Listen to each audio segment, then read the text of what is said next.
In this video, we're going to talk about the femur, the first bone of bone group number 2. When it comes to the femur, I think one of the first things that you should look for is going to be the head.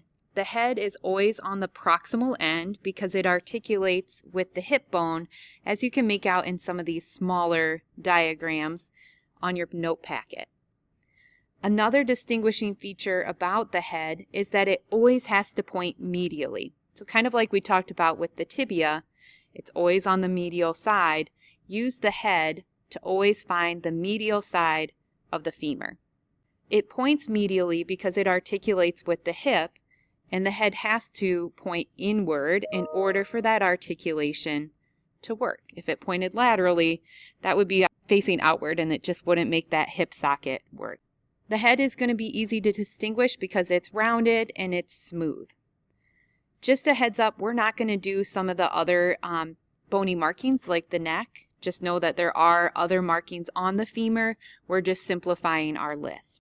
Also on the proximal end will be what are referred to as trochanters. These are large, rough projections. You can distinguish them from the head because they look rough. Okay, they're there for muscle attachment rather than articulation. So the texture or the appearance of them looks a lot different.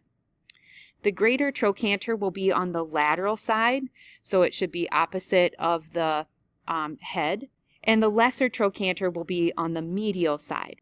You can find these based on the directions, lateral and medial, but also think of it as the greater trochanter should be bigger and higher, and the lesser trochanter should be smaller and lower.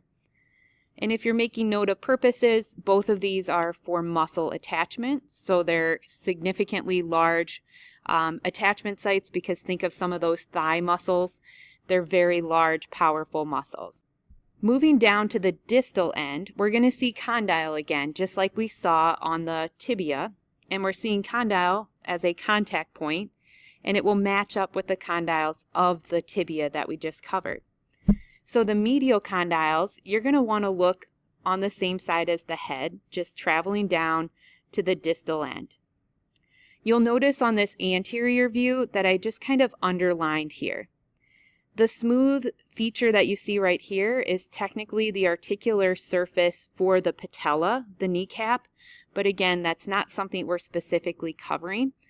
But if I were looking at a diagram like here, I can tell that the medial condyle of the femur does contact the medial condyle of the tibia.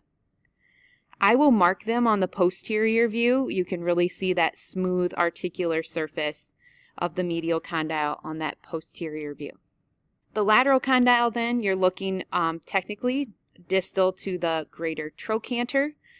And I, again, will point them out on the posterior side just because I think they stick out better. They kind of remind me of like prongs on an outlet.